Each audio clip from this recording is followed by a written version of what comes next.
Alright, today we're going to show you how to install a rooftop tent on a ute canopy. It's one of our most popular questions, so we'll get into it. So first things first, we've obviously ripped these off already, but rooftop tent.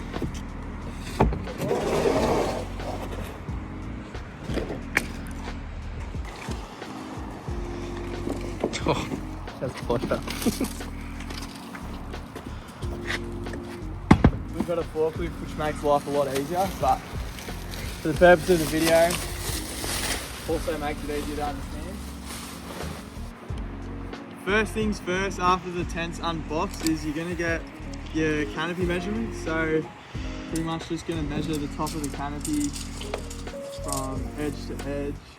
Audio went all weird, but just getting edge to edge with my tape measure, and then I'll grab my texter out and mark center of the canopy, which I'll do here. So marking center, so we've got our center line of the canopy, and then we'll go and measure the rooftop tent rails center to center. So your next step is you get your measurement of the rails. So in our instance, the rails are 600 center to center. That's on all of our rooftop tents, every single one of our rooftop tents. Rails are 600 apart, so I'll say the number of this, but it's going to be 300 center.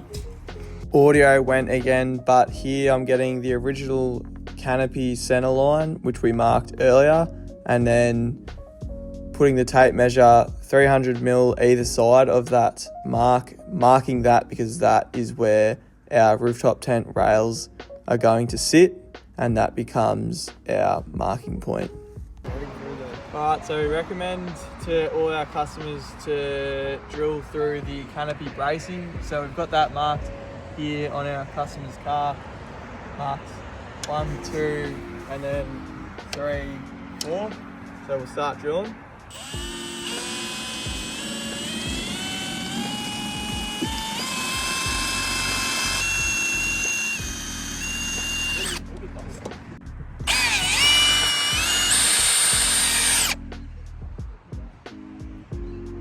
We've just drilled all 4 holes for the canopy. The next step is to silicone up the existing holes off the old rooftop tent. Once that's done, we'll get the bolts slid under the tent on the rails, place it on, mount it on, and Bob's your uncle. The only thing we have to do is, our kit only comes with 50mm M8 bolts. You have to go to Bunnings and get 75, 65, 100s, depending on how thick you're drilling through the canopy. In our instance, we'll probably need 75s, which we've got lying around, but you might have to go to Bunnings, that's the only thing.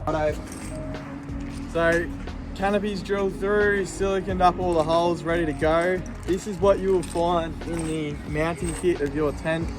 Applies to every single one of our elevation 4x4 rooftop tents.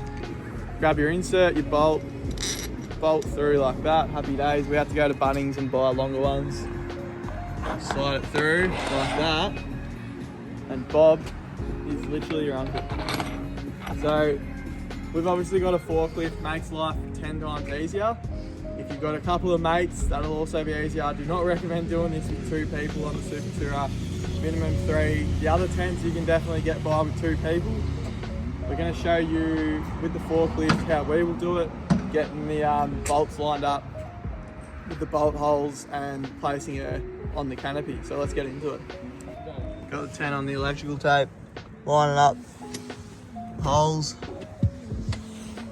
Boys are doing the same on the other end. As here, we'll shimmy that out and drop it in. So, got the tent in place, you just gotta rock it around a bit and drop it in, as you can see. That bolt and the end one a bit stubborn, so we'll drop that in and see how we go. The trick here is to do what Ryder's done, grab a lengthy bit of timber, pretty much wedge it under the bottom of the rooftop tent, and then just shimmy it around until the bolts fall into the holes that you've drilled. We found that's the easiest way. After a bit of shimmying around with the block of wood, we managed to get all 4 bolts in, Got the lock nuts on. As you can see here, we're just tightening up everything. We had to move a little bit of stuff around inside of the canopy to make it work, but overall it took us about 45 minutes with the forklift. Would only take about an hour with a couple of blokes helping you. Just like that, Youngie's Cruiser fitted with the Super Tourer Elevation 4x4's newest touring tent model. Looks unreal.